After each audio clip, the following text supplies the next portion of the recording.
Hello bachcho, let's read the question first. Okay, question say assume that in a family each child is equally likely to be a boy or girl. A family with three children is chosen at random. The probability that eldest child is a girl, given that family has at least one girl, is A हमारे पास है 1/2, B 1/3, C 2/3 and D 4/7. Okay, तो यहाँ से हमने क्या कहा कि लेट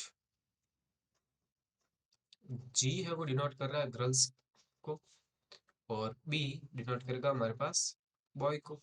ठीक है, अब देखिए फैमिली के अंदर हमारे पास क्या है, उसने कहा ना कि three childrens are chosen random. Okay, so three chosen यानी कि एन एस जो हमारे पास सैंपल स्पेस आएगा वो क्या आ जाएगा, देखिए यहाँ पे सैंपल स्पेस।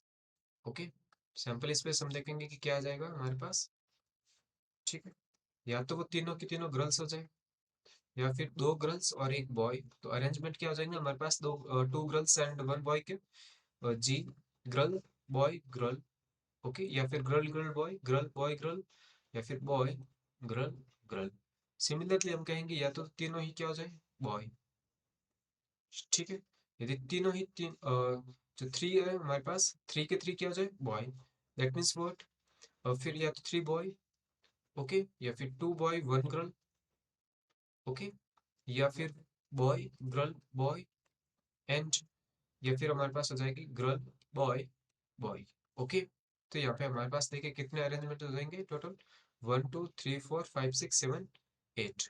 ओके, ओके, चलिए, तो यहाँ से हमने क्या कहा कि अब हमें क्या चाहिए, देखो एटलीस्ट वन गर्ल भी चाहिए, तो इवेंट ई वन हमने लिया, event E one denotes at least one girl.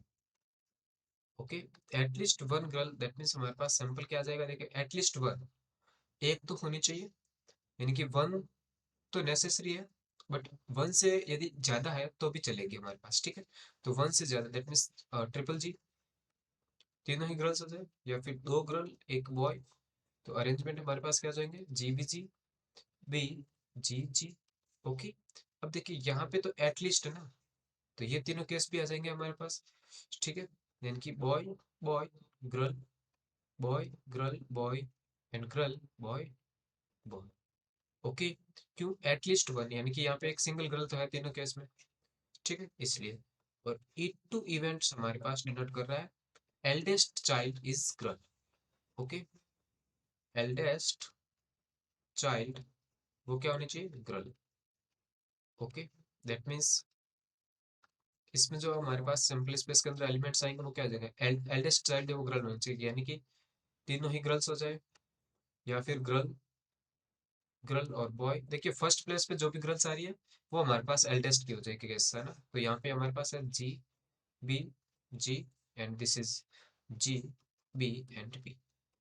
अब मुझे फाइंड क्या करना है, देखिए कि the probability that eldest child is a girl.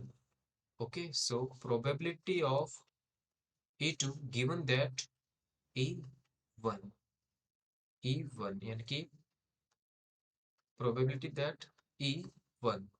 Okay, E1 हमारे पास क्या है कि एटलीस्ट वन गर्ल। ओके, चलिए, तो which is equals to probability of E2 intersection E1 divided by probability of E1। Okay, अब देखिए प्रोबेबिलिटी ऑफ E1 हमारे पास क्या आ जाएगी, सैंपल स्पेस के अंदर एलिमेंट्स हमारे पास कितने हैं, probability of E1 what, of favourable cases divided by total. तो फेवरेबल देखिए यहाँ पर हमारे पास कितने हैं, 1 2 3 4 5 6 और 7 है। तो 7 फेवरेबल आउट ऑफ 8। ओके, तो 7/8 आ जाएगी। अब देखिए दोनों में कॉमन लेंगे तो हमारे पास क्या आ जाएगा, ई टू में देखिए क्या क्या कॉमन आ रहा है ई टू और ई वन में, triple G G G B. Okay, G B G. Okay, यहाँ पे और जी बी बी, यानी कि चारों एलिमेंट कॉमन आ रहे हैं ई टू के। So E two intersection E one is equals to what, G G G. Okay, second two G and one B, फिर जी बी और जी, या फिर जी और दो boys.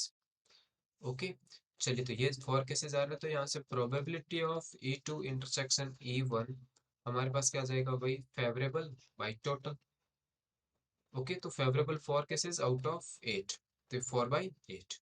Now probability of E2 slash E1 is equals to 4/8 divided by 7/8, which is 4/7. Okay, तो यहाँ से हमारे पास कितनी आ गई है 4/7, यानी कि ऑप्शन डी हमारे पास है वो करेक्ट आंसर हो जाएगा. I hope you understood the solution. Thank you.